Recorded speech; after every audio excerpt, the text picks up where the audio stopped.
Hello, everyone. Welcome to Secure IT, where we discuss all things cybersecurity, people, trends, and products.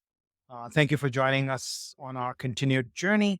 Today, we've got one of those very exciting guests who probably should have been dressed in black and had aviators on and kind of a blurred image, so we don't really know who he is. And his pedigree, senior offensive security engineer. That's a cool title, actually.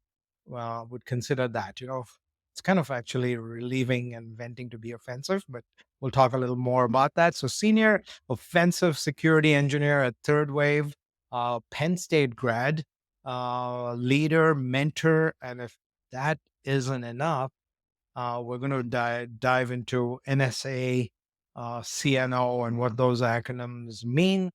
Welcome, Carter McKelvin. Thank you, Phil. Yeah, I really appreciate it. Yeah, happy to be here today to just kind of chat with you and kind of give a little background as to who I am and how I made it to where I am today.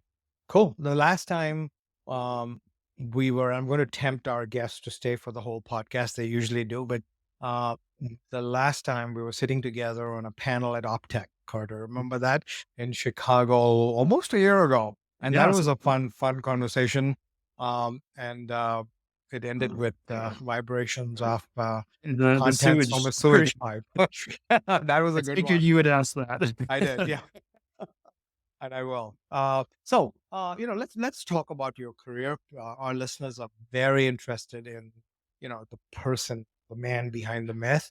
Various choices. I alluded to a few of them Mhm. as I was introducing you. I'd like to know or we would like to know your origin story, possibly for our listeners. Identify like three great moves that you made um, that got you here. So first, let's start with how you got here, and then a part B to that is what is it that you do?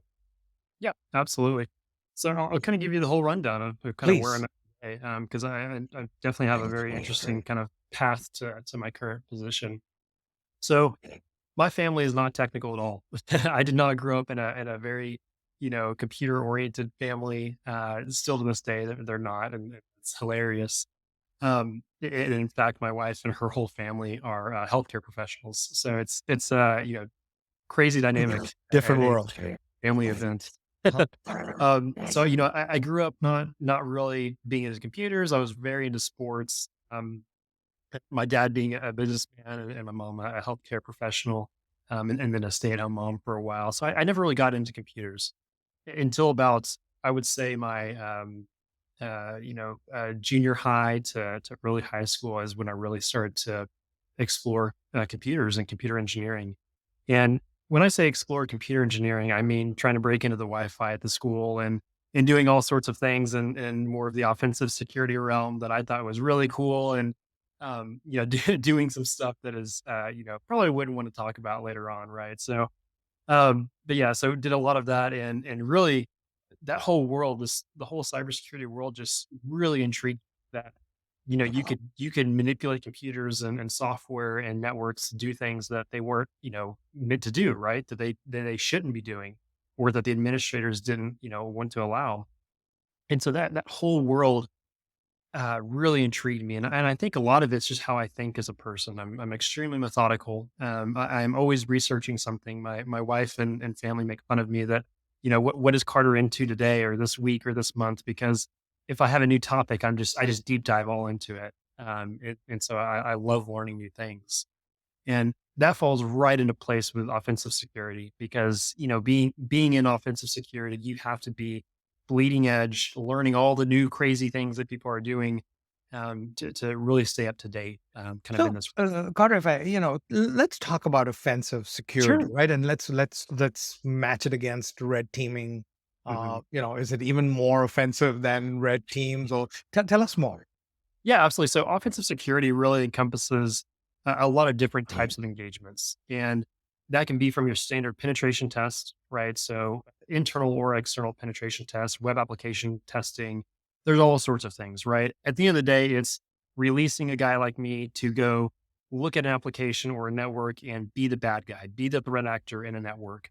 And what we always tell our clients is, I want to be your worst day as a threat actor, so that if that happens or when that happens in the future by a real bad guy, you're prepared and you can identify those gaps, retro or before, So that for happens. you, it's high school all over again, huh? Absolutely, yeah. Right? Except this time it's much more ethical in the sense of Right. they're paying us to do it.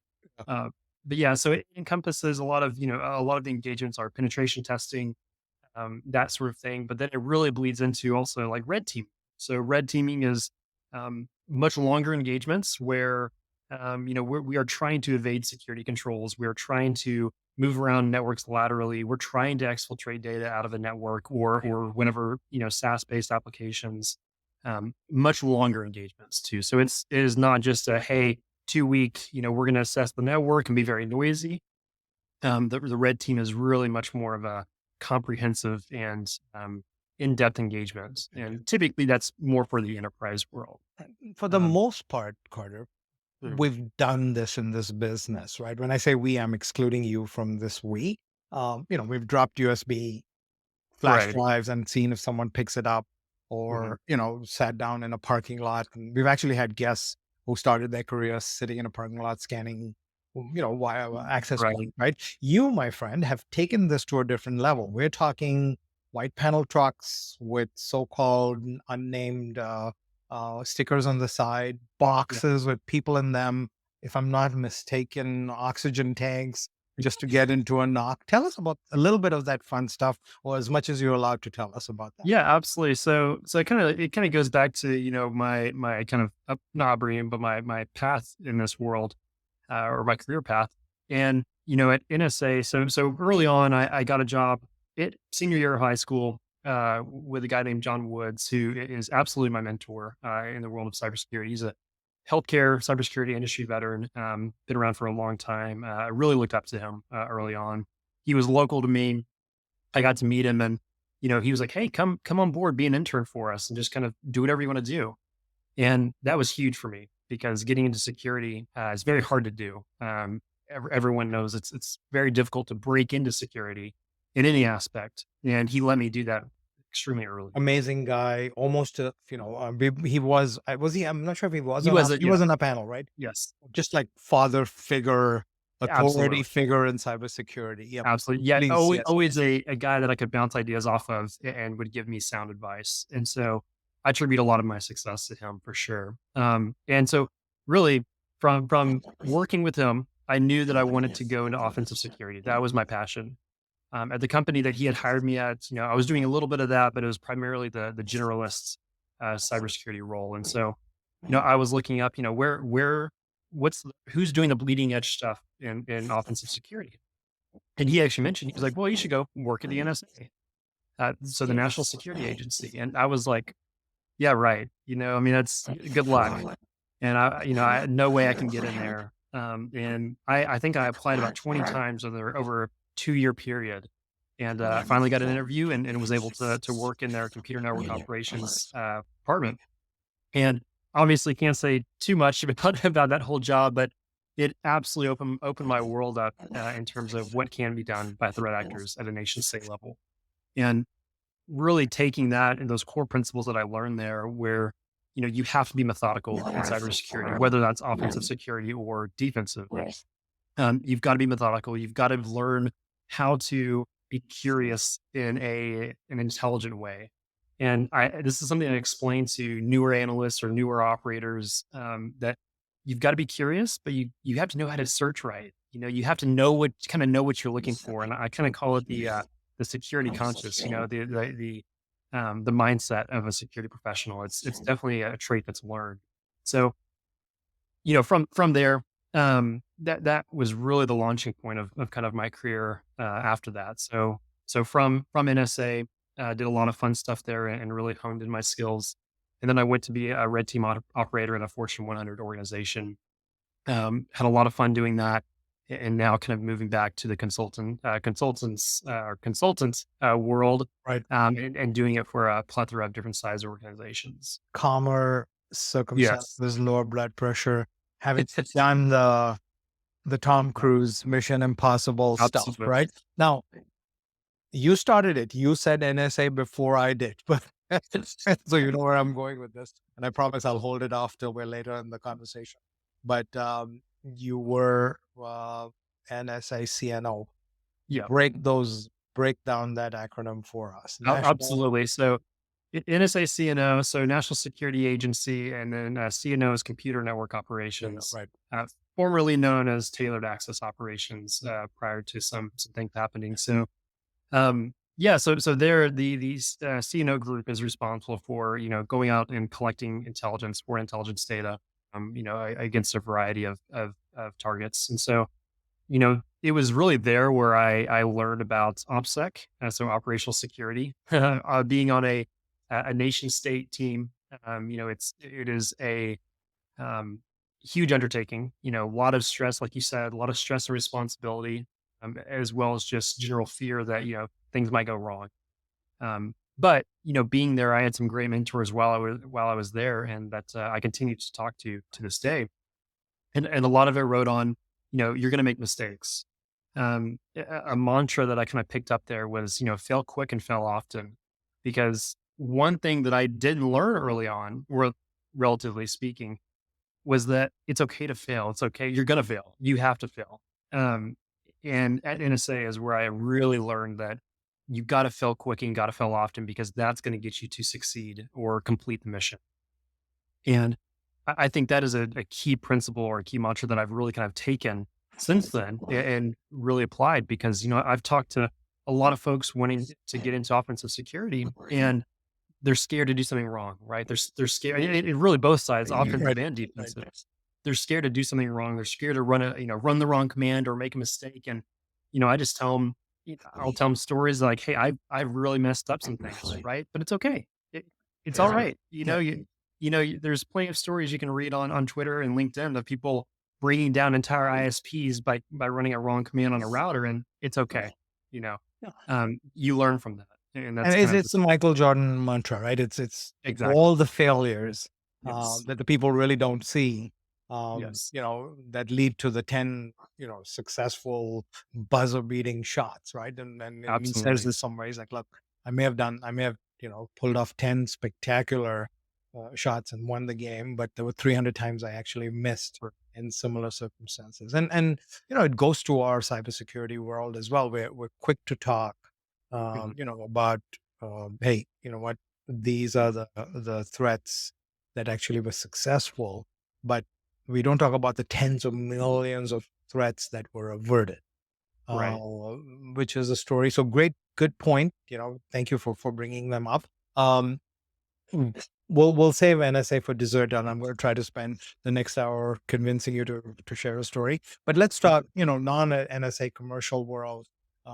For all my friends listening here in the pocket protector geek slash nerd world, you really do push the limits on offensive security, so to speak, Mhm. and you wouldn't hesitate to don a FedEx uniform to try to get to a knock in a box.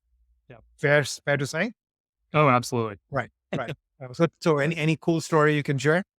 Yeah, absolutely. So we had an engagement recently, and kind of one thing I definitely want the viewers to take away, the listeners to take away, is that there's been a big shift kind of in this offensive security world from the singular one pen test a year to a more ongoing engagement, because one pen test or one red team engagement might last an X amount of time, but the bad guys are doing stuff all the time, Yeah, right? So and that's a good point, Carter. And I look, the moment you sign off, and it's barely the ink's dried, that really mhm, technically your assessment's no good because it starts right, all over again, right? Someone exactly. is in accounting is going to click that mail and there it goes all over again. Sadly, we get better at it each time organizational, and we'll talk about that, but it's good for that moment in time. Absolutely. Yeah, so some cool stories. Being in the consultancy side, you get a lot of different environments, right? From maybe just a few hundred users up to tens of thousands of users on a network. And we had one red team engagement, I would say almost about a year ago now, where it was a venture capital company, very, very high profile venture capital company. Okay. And, they're very scared because they, didn't really have great controls on the inside. Um, they thought, and, a team that they thought was susceptible to, social engineering. So on a red team engagement, it's kind of no holes barred, right? So it is whatever we want to go for, whatever methods, tactics, techniques are on the table. And so, we were me and the team were going back and forth on ideas on how to get that initial access because being on a red team engagement, you're not given access. You got to get that access You from the guys figured out outside. yourself, right? Right. And while subverting, any sort of security controls or operations teams. And the CEO of this company, obviously not, not going to name names, but he had been on the news and is on the news quite often on ESPN. And, we came up with this idea where, hey, let's clone his voice and start calling people at the company. Wow. And, we had heard, some of our other friends, in private groups were kind of discussing that same thing of like, hey, if you've got a lot of good clips of somebody talking, you can make a really, really good sounding AI generated voice. Yep. And so that's what we spent the next week doing for that engagement. Again, this is a red team engagement, so we're talking months long. And so this initial part, I think we gathered probably close to like 4 hours of just this one guy's voice, Voice, right? and we ran it through some tooling to help develop an AI, voice for him. And what we came up with was awesome. Like it sounded Yeah. exactly like him. I could speak to you on a call, and it would sound exactly like him. And so that was super cool. And Incredible. so we immediately used that Yeah. to try to gain access. And when you think about, trying to gain access to an organization, a lot of what we do is goal based. So we want to say, hey, what are your crown jewels? What is most sensitive to you that you don't want out there? Because that's what we're going to try to go after. Um, for this company, or for this VC company, it was their current investments, and any prospects, as well as their internal team and IT staff. So knowing that and being the CEO, now that we have his voice, we immediately called up the CFO of the company, and we're like, hey, this is Joe Schmo, whoever, out of pocket currently, but I need some data on X, Y, or Z client. And it was quite funny because he knew that it was not the actual CEO. Oh, wow. We had, Impressive. he knew that because the CEO was next door. Got it. We, in our initial reconnaissance, thought that the CEO was going to be out of pocket that day. Right, right, right. He had apparently canceled his trip and was Oh, still in the office. so And so, close. Huh? yeah, it was so close. And, obviously we immediately hung up because he was like, what, just walk over to my office. What are you doing? And so, so that was quite funny. And if you think about that, we burned probably 2 weeks of time just for Yeah. that one part. Huge And investment. Yes. one snippet, right, of it that we got wrong and that we wouldn't have known, right? Because, everything was showing that, okay, yeah, he's going to travel on this day. Right. But it turned out it got canceled. So for us, it's like, immediately back to the drawing board. And to remind our listeners, no one's helping you with schedules or the CEO, Exactly. right? You're all on your own. Exactly. It's all open or OSINT, so open source intelligence collection. We're scouring things, we're trying a big part of that initial access is just gaining intel on the organization. So at any given time, we probably have, I would say 20 to 50 personas that we maintain on social media channels because we use those in engagements. So we'll try to connect with people, that way. And it's very successful. And so, when you have a time where you get burned like we did on that one, the ones you've used are completely burned. You spent years, developing these out, and then all of a sudden you can't use them anymore. And so, um, that's a huge part of that OSINT collection. And one thing to take away from this really is, bad guys are doing this all the time. That is their job, right? To gather intelligence on your organization, and then utilize that in further attacks.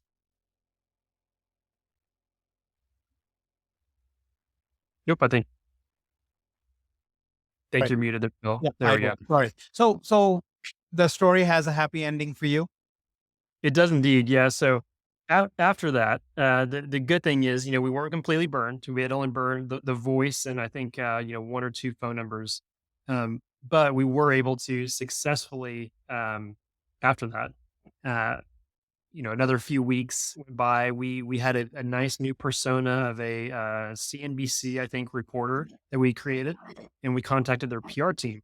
And their PR team, obviously, they want to interact with as much news or as many news outlets as possible, and we were able to gain access that way by Awesome. by some phishing emails. So, Amazing. Amazing. uh, yeah, Amazing story. You're just giving me goosebumps. Just and it's too. I agree. There's a lot of work and a heavy lifting to get it right. But right. in some sense of the term, Carter, it's too easy, right? Mhm. With AI and the technology available, and people should be aware. So, thank you for that. And let's talk now from the other side, right? We've got CISOs who are heavily burdened. With an equal amount of pressure because you've got the board, you've got GRC, and they wake up every morning saying, this is like herding cats, right? Right. Mm, and there's probably no one better than you uh, to get the cheat sheet, right? To get the answers. Um, Mhm. what should organizations, CIOs, CTOs, and CISOs do? I mean, we're evolving fast. Mhm. We've now got, and we will talk about, those two vowels that just are at every water cooler conversation and, at every coffee table, AI, right? And Mhm. for us, it's AI risk mitigation. It's the world moving forward. For me personally, my concern is quantum computing, right? The Mhm. commercialization of quantum computing is on the horizon. And it's only a matter of time that we're going to have superpower here that's going to be applied by the bad guys. And Mhm. are we ready for it? So, Mike, given that framework, my question for you is, what's your advice to CISOs to continue to live a healthy life with low blood pressure? Any basic tenets Yeah, that absolutely. So, I think, and John Woods being a CISO, my mentor again, for many years, can kind of speak to this because he and I have had many dialogue about this exact same conversation of what to focus on. I think I do have unique perspective in that I've been in a small company, maybe 2 or 600 users, and then I've been in a multi tens of thousands organization, and then also the public sector. So I think it definitely differs per kind of size of organization, but at the end of all of it, from an offensive security perspective and just in general security, we have to, or you have to be able to emulate the bad guys and what they're going to do. And we've kind of seen that trend much more so recently in the past few years where smaller and smaller organizations want penetration testing. They want red teaming, even though they don't have a security team. And that's something that is really intriguing to me because it's showing me at least that organizations are starting to take proactive security much more serious versus retroactive and or reactive security. And it's really because the bad guys are getting better, better right? too? They're getting better and better. And I think the latest ransomware report came out that it was like over $1 billion last year was gained by threat actors from ransomware, and that's only going to continue to go up. There's no way that's going to go down. And a key focus in my mind absolutely should be that proactive security, identifying legitimate gaps, not just what vulnerabilities are out there. And that's something that we talk about a lot with any client we have is, your vulnerability management program is great, but it's nothing like releasing a team of operators such as myself on a network or on a company. You're going to find things. We're going to find things that other vulnerability scanners and tooling just can't replicate because we have that human element to it. Um, and so, yeah, I would say that the biggest thing is be looking for or be at least on your roadmap to get to that almost continuous compliance, right? Of offensive security, continuously test different aspects of the organization because that's going to give you huge amounts of information on where big gaps actually lie. And not to turn this into a conversation about FUD, right? Fear, uncertainty, and Hmm. doubt. Right. Pen testing, red teaming is getting down to a very clear process. It's easy to Mhm. engage for small and mid-sized companies. Mhm. It's easy for them to sign up, to engage, to administer, to Right. rinse and repeat regularly, right? This is not Right. a massive lift where, we're doing, 40-page SOWs. Um, you can quickly and economically engage for pen Right. testing. And your point is keep doing it, right? Maybe Right. every quarter, every 6 months, till you have a healthy security posture. Mhm. It's getting affordable, and beyond any doubt, there's a very strong ROI for Mhm. you. And that's what we're seeing with organizations in the mid-size, where, you know, until about 2 years ago or 3 years ago, this was, hey, security, CapEx. Right now it's Right. OpEx. It's right there with, coffee and getting the office cleaned and regular security expenses, right? It's part of an And we've even like taking it a step further, we've seen a lot of folks coming back to us where, they want to do ongoing, right, right? And so right. we've got multiple engagements right now where, and that's kind of the biggest growing aspect of offensive security that I've seen is, they want us to always be in the network. And if something new groundbreaking comes out, we're in there exploiting it. We're trying the new things as soon as they come out, or as soon as we, through research and development, identify. And that is huge. Our clients love that. And there's obviously many other, firms doing this as well in the offensive security space, but that's really what I would focus on is that continuous testing, not just like, hey, we're going to run a pen test every quarter or every month even, but having a partner where, if something new pops up, we're going to go try to exploit it. We're going to try to move laterally, to be very proactive in terms of the gaps of the organization. So the message is, as soon as you finish listening to this podcast, find Carter right away. Not only is he the coolest offensive security guy, but he's got a ton of war stories that he can share. So good. Thank you. We'll definitely provide links at in our show notes. Now, moving on, trends, right? So we've talked about where you are, what you do. We've talked about what you see Mhm. and some good advice for CISOs and security teams. Um, where are we heading? And literally last year around this time, things were just about getting to be stable. Buzzwords were zero trust architecture. Mhm. It was continuous authentication.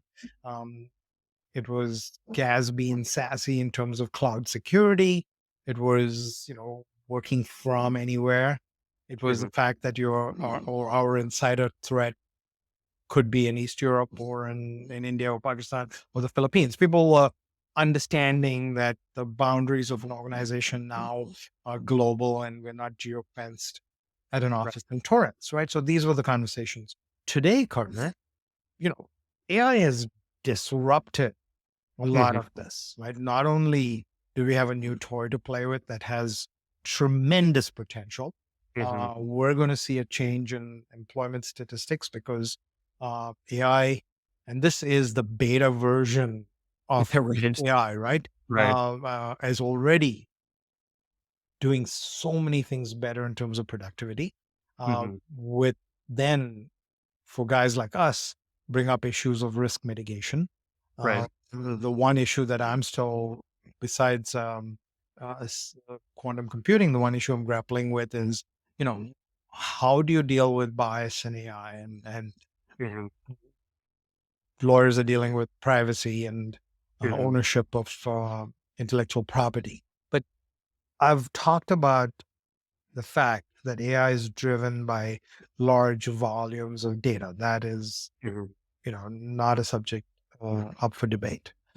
Privacy is now starting to take root, right? Right. Uh, GDPR, you travel to Europe and, by golly, you want a coffee or, you want to buy a car or a house or you just want to look up a company, and there it is, right? Right. Formatted, accept or reject these cookies. I want my data, and it's starting to become a discipline in Europe. And I'm sure while we're still, a little bit of the Wild West here, we've got 50 states with 50 privacy laws. We're Right. starting to see Yeah. some normalization in terms Hmm. of privacy. California leads in terms of CCPA and CPRA, new laws that are coming in. New York New will acronyms. follow. New acronyms, right? Now we have four-letter acronyms. Right. China, India, right? Yeah. So we've got these competing forces: AI that needs the data, and privacy laws that are saying, "Hey, look, it's my data. I have the right to delete this at any point in time." This is currently trending. Risk mitigation is a big deal. You know, th- I just heard the term voluntary data exfiltration, right? We're back to our Napster days, right? And, Right. and, and LimeWire days where or employees are willingly putting data up there. Right. And of course, zero trust hasn't gone away. Hmm. Work from anywhere is still there. So given this ecosystem, where are we heading, Carter? What are you seeing in the cybersecurity landscape? Yeah, absolutely. So, in terms of AI, at first it was the shiny new object, right? It's shiny new toy, like you said. Everyone wanted to play with it. It was awesome, really cool. But then everyone, I think, kind of took a step back and is like, "Well, wait a minute. How does it know this? How is it generating these responses?" And now we're absolutely seeing a shift of, well, crud. They're using our data to do this, to make these new models, right, and improve things. Um, what I've seen is organizations shifting from, hey, let's use whatever vendor out there doing, AI or having LLMs out there, large language models. Um, Instead of utilizing them, let's bring it in house, right? Let's take that same technology and use it internally. And in some of the larger organizations I've been at, that was absolutely the case, right? How can we take what they're doing and do it internally without any sort of information leakage? I absolutely think that's the way kind of the future. And I would even suggest that organizations, whether it's OpenAI or whoever else doing really kind of at the bleeding edge, um, take almost how they train data and sell that as a service, right? Because large organizations may not want to ever give up the data, but they want to train, they want to have good AI. And I think that is absolutely one thing that is not here right now, but will be coming shortly. Um, just from the risk, right? Let's say you're a healthcare organization. That's kind of my background is healthcare in the private sector. And absolutely they want to use AI. But if you've ever heard the three-letter bad acronym of PHI, nothing will ever leave those networks that is not intentional. And Sure. so, while they absolutely want to use AI for healthcare purposes, in improving healthcare, they have to do it in a secure manner, in a very, very privacy-centric manner. And so I think how to train models will absolutely be the next big thing and next big push, um, really from the outside. And in terms of security, I in my team, we use, Chat GPT all the time. It's fantastic, and various other models. And like the one we used last year for emulating the voice. There's plenty of them out there that do really, really cool things.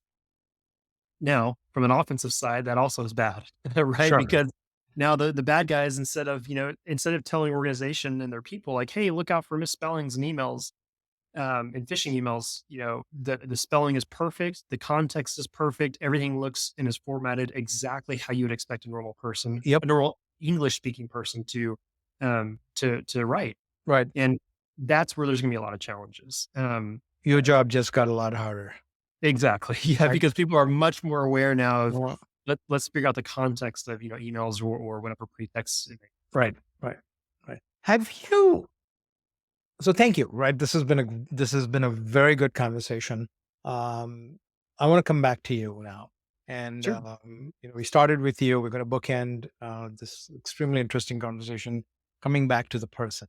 Um, and we'll gently transition, Carter. So have you come face to face, meaning in the cyber world, with the bad guys? Do you try to understand them and how they think and what makes them tick? Yeah, absolutely. I mean, so, at the crux of my job being on the offensive side, I've got to act like them. I've got to operate exactly how they do, or if not better, right? To ensure organizations are protected. Um, we had another kind of war story that leads into this is, we had an engagement, just normal pen test for a school district.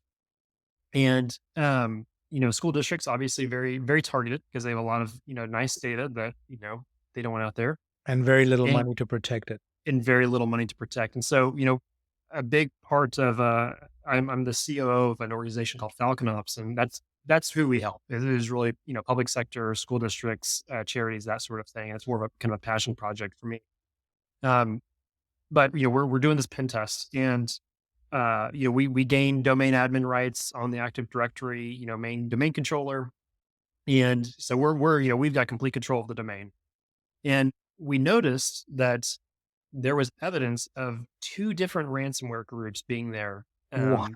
at various years. Mhm. So this organization unfortunately had experienced two ransom events, and we got with them. We're like, hey, we see these are have been here for years, and it was a yeah, we know about that, and we're trying to get rid of it. Wow. And to me, it was kind of a oh my gosh moment because that's worst case scenario, right? You've got Sure. a bad Yeah. threat actor, a very well known threat actor on your domain controller, and they have full Camping access. out for years. Exactly, and so knowing that sector, just like you said, very little money to do things. It's up to just, I'm going to say, standard or normal IT folks to handle it. And they're not equipped with the tooling and the knowledge to react to these kind of things. And that's one thing I'm trying to really, really push out there and in terms of content through my various organizations is how can the normal IT admin better protect their network through offensive security means, Nice. and utilizing some cool things to do that. So, um, yeah, it's a Interesting. crazy world. It is. It is an exciting and crazy world. What's your superpower, Carter? Knowing how to Google. so, so we're talking prompt engineering on steroids, huh? Definitely prompt engineering on Google and various That's other really resources. interesting. I Yeah. think that as well as knowing the human side of things Right. because often in offensive security and highly technical roles, I think things get lost in translation when it Right. comes to technical things versus how to present and how Yeah. to communicate and understand the human side of it. That's one thing that NSA really helped me with is understanding, that there's a human on the other side of this computer, right? Right. There are everything we do in security affects people, and really kind of leads a lot of my decision making today. It always ends up with the people, both good and bad, right? Keeps us in business. Bad Absolutely. guys. And I know you're not being facetious about uh, how to Google because Chat GPT Right. really is the predictive model. It's Hmm. the autocomplete. Uh, in the ability to help us search and get answers better, right? So yeah, good. That's deep. Thank you very much. So Carter, quick, we're gonna go just rapid Sure. fire. If you had a billboard, right? So any saying, it could be that you've currently read, or it comes to mind that you find impressive. Yeah, absolutely. I think mine's pretty simple. Uh-huh. And it kind of goes back to just who I am and kind of what I believe. And it's just listen to people.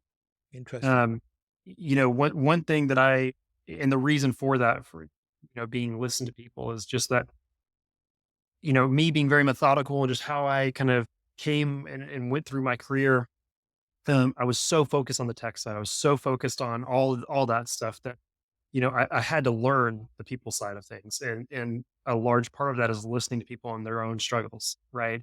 And really being in the consultant world or consultancy world now is you get a lot of different perspectives. I hear stories all the time of different people and their own struggle, personal struggles, and how that kind of translates to how they work and operate. And so, um, I would say definitely listen to people, listen, and understand their stories. Interesting. Continuing on this because this is way too much fun, right? Before we ask a few couple of closing questions. So rapid fire, one word, one sentence. Thought Sure. on religion. Oh, thought on religion. Uh-huh. So I'm a strong Christian is my answer. Politics. NA. Okay. I like it. It's all Uh, terrible. I hear you. Any book you can recommend if you had to recommend Anything. one on Yeah, an island, absolutely. Carter?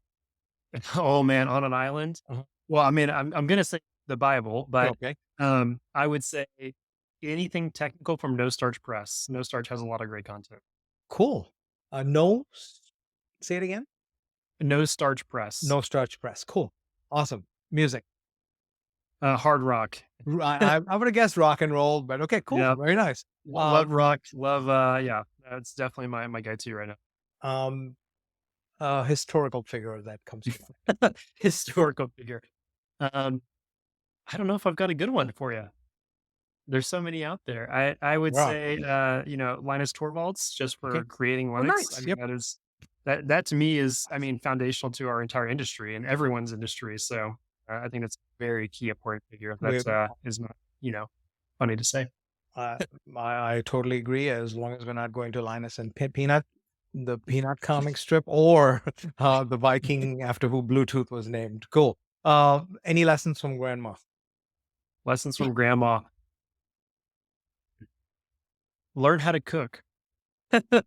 Yep, learn how God to. bless you, Carter. God bless you. That's one thing I can't do. I love cooking, and that's one Good thing for that's you. I had when I was growing up, my grandma always she had a big garden and really kind of instilled in me to cook. So definitely that. You, sir, are a keeper. I mean, look, wise man, you understand people, you listen, and you cook. Excellent. So, family. Yeah, so I've got it's quite crazy around our household. So I've got identical twin boys that are two, Wow, that's just fun. turned two. Uh-huh. So our house for the last 2 years has been quite crazy. But yeah, so Nice. family of four. Yeah. My wife is Megan, and fortunately she gets to stay at home and be with the boys and myself because I'm remote. Awesome. So but yeah, I'm down here Cool. in the Fort Twin Texas. boys. It's One's a handful. You got two. Okay. that That life is looking up, Carter. I want to end with your passion project. I was going to come to Falcom Ops, but you're no doubt excited and passionate about it, but it's still an open question. Mhm. What's your passion project? Yeah, absolutely. I think, in my life, my career, it's been so heavy on offensive security, and that's really, really what I love to do. But I think the core of my next kind of passion project, I would say, is connecting with much more senior leadership in organizations that are traditionally underrepresented. So I'm talking, so like we said before, school districts, charities, any organization where money is absolutely a factor, and typically security gets zero, of the budget. Um, I'm trying to connect with more of those individuals to help them on just improving their basic security posture. And so a lot of what we're trying to put out is exactly that. So allow me to help, right? Let's see if we Sure. can do something in this area. Uh, I know, of another organization. I think they named the Boatyard or something, and Mhm. they do something very similar. So let's see if we can do something to further fuel your passion project. I mean, imagine a group of leaders and decision makers in a room where you're talking about, hey, here's what you need to do. Uh, Right. one Right. of the most success, and I agree with you. One of the most successful times that I've done something like this was almost 25 years ago. I've got 10 CEOs in a room, and I asked a very simple question. Can your IT admin read your email? And you'd be surprised. The room actually went, aren't they supposed to? This was back in the day, Carter, Right. right? Yeah. The simple question, like, no. And that this was the genesis of encryption, and your PGP and personal keys and public keys, and that's what we were selling. And it was a very simple question. However, what ruined it was um, President Trump actually landed on a lawn right outside the room, and everyone ran to see him. It was legit. He wasn't president at the time, but crazy stories. But this was fun, Carter. We will, with your approval, put a few links down when we publish Yeah, this, so that people who are inspired by your story can use the mentor part of what you do to seek advice, please. So absolutely. Yeah. thanks again. This was great. Ladies and gentlemen, thanks for joining us on this episode of Secure IT as I continue the cybersecurity discussion with vendors, customers, end users, and employees. Although consider this fair warning. This episode may be really hard to tell. Everyone's been helping us with their insights and knowledge and their experience.